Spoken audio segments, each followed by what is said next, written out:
NCM learning centre. வணக்கம் நண்பர்களே. நம்முடைய நண்பர்கள் TNPSC combined engineering service examinations 2024 வர சனிக்கிழமை எழுத போறாங்க. அவங்களுக்கான ஒரு சின்ன டிப்ஸ். இந்த டிப்ஸை ஃபாலோ பண்ணா டெஃபினட்டா ஒரு 5ல இருந்து 10 மார்க்ஸ் வந்து நம்ம அதிகமா ஸ்கோர் பண்ண முடியும். எப்படி சார் அப்படின்னா, நமக்கு என்னதான் டெக்னிக்கல் நாலேஜ் இருந்தா கூட அந்த எக்ஸாம் டைம்ல பிரசன்டேஷன்ஸ் முக்கியம்.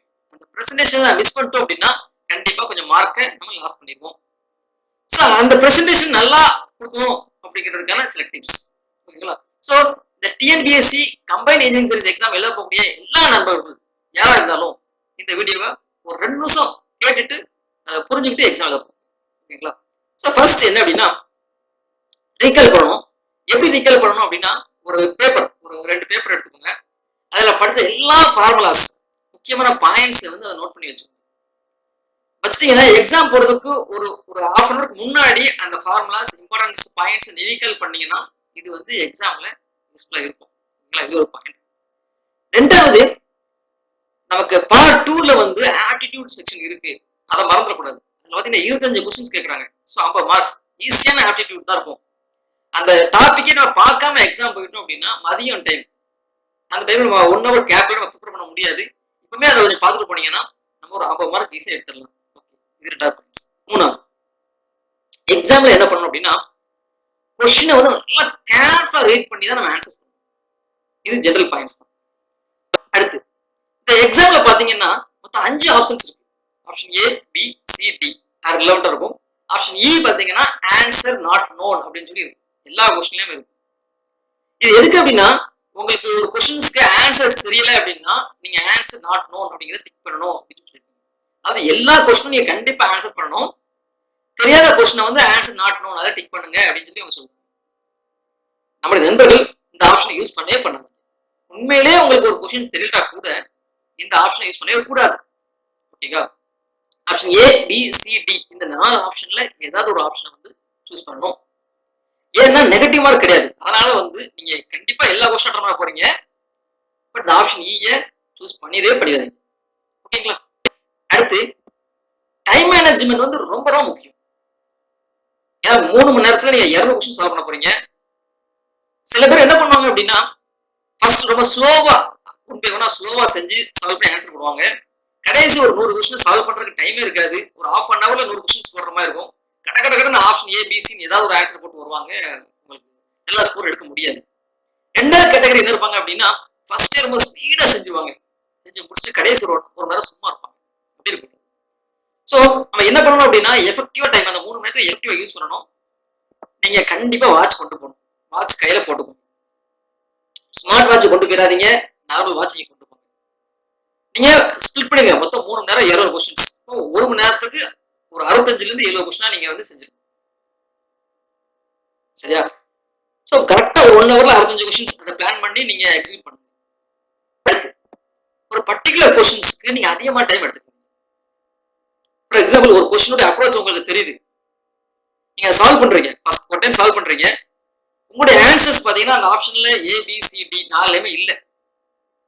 நீங்க என்ன பண்ணுவீங்க? வேற மாதிரி அப்ரோச் பண்றீங்க. வேற மாதிரி அப்ரோச் பண்ணி சால்வ் பண்றீங்க. அப்பவும் உங்களுடைய ஆன்சர்ஸ் அந்த ஆப்ஷன் ஏ, பி, சி, டில இல்ல.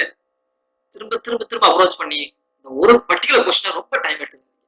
அப்படி எடுத்தீங்கன்னா பின்னாடி வர ஈஸியான கொஸ்டினை உங்களால சால்வ் பண்ண முடியாம போயிடும். ஒரு டைம் சால்வ் பண்ணுங்க, ஆன்சர்ஸ் வரலையா, அப்போ 4 ஆப்ஷன் ஏதோ ஒரு ஆப்ஷன்ஸ். என்ன பண்ணணும்? 3 மணி நேரத்துல 200 கொஸ்டினையும் ரீட் பண்ணிக்கணும். கண்டிப்பா ரீட் பண்ணிருக்கணும். ரீட் பண்ணாம சிலர் கண்ணை மட்டும் ஆன்சர் போடுவாங்க. அப்படி போடக்கூடாது. எல்லா கொஸ்டினும் கண்டிப்பா ரீட் பண்ணிருக்கணும். இப்ப அன்னோன் கொஸ்டின் உங்களுக்கு ஏதாவது இருந்தது அப்படின்னா நீங்க என்ன பண்ணிடக்கூடாது, உடனே option A, B, C, D ஏதாவது டிக் பண்ணிட்டு வந்துடக்கூடாது. அன்னோன் கொஸ்டின், தெரியாத கொஸ்டின் இருந்ததுன்னா அந்த ஆப்ஷன் நல்லா பார்க்கணும். அந்த ஆப்ஷன்ல 4 ஆப்ஷன் இருக்கு. 2 ஆப்ஷன் கண்டிப்பா அந்த டாபிக் இர்ரிலவெண்டா இருக்கும், சரியா? அந்த 4 ஆப்ஷன்ல 2 ஆப்ஷன் வந்து அந்த டாபிக் இர்ரிலவெண்டா இருக்கும். நீ அதை எலிமினேட் பண்ணிடலாம். இன்னும் 2 ஆப்ஷன்ல ஏதோ ஒரு ஆப்ஷன் கரெக்டான ஆன்சர்ஸ். நீங்க கண்ணை முடிட்டு ஏதோ ஒரு ஆப்ஷன் போட்டுருங்க, ஓகேவா? என்ன பண்ணக்கூடாது, சும்மா கண்ணை மூடிட்டு அந்த ஆப்ஷனே பார்க்காம ஏதோ ஒரு ஆப்ஷன் டிக் பண்ணி ஷேர் பண்ணி வந்துடக்கூடாது. அது பண்ணீங்கன்னா அவங்களுக்கு வராது. ஸோ இந்த மாதிரி நீங்க ஃபாலோ பண்ணீங்கன்னா இதுல நிறைய கொஸ்டின், ஒரு 10ல ஒரு 5 கொஸ்டின்ல 6 கொஸ்டின் உங்களுக்கு கரெக்டா இருக்கும்.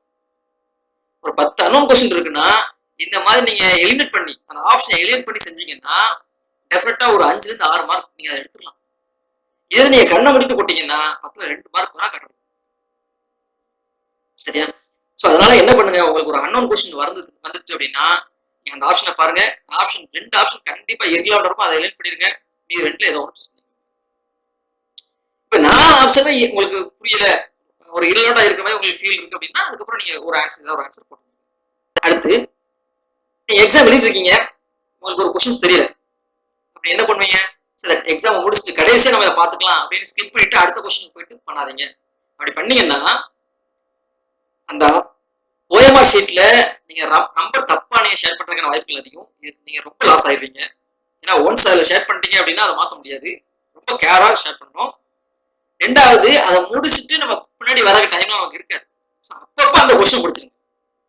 வரிசையா 1ல இருந்து அப்படி வரிசையா 2 கொஸ்டின் முடிச்சிட்டே வாங்க. ஸ்கிப் பண்ணிட்டு பின்னாடி அதை செஞ்சுட்டு அதுக்கு முன்னாடி அப்படியே வராதிங்க. ஒன்னா ஸ்டெப் முடிச்சுட்டு வந்துருங்க.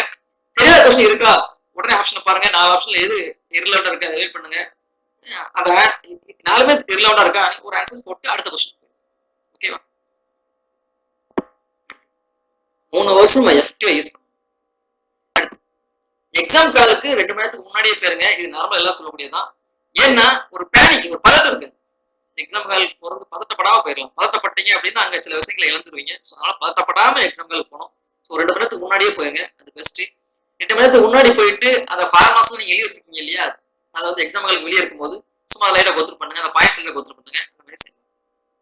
அடுத்து நீங்க பால் பாயிண்ட் பென் தான் யூஸ் பண்ணணும், பிளாக்கிங் பால் பாயிண்ட் பென் தான் யூஸ் பண்ணணும் அப்படின்னு ஒரு இன்ஸ்ட்ரக்ஷன் இருக்கு. ஸோ அதனால பிளாக்கிங் பால் பாயிண்ட் பென் வந்து யூஸ் பண்ணுங்க.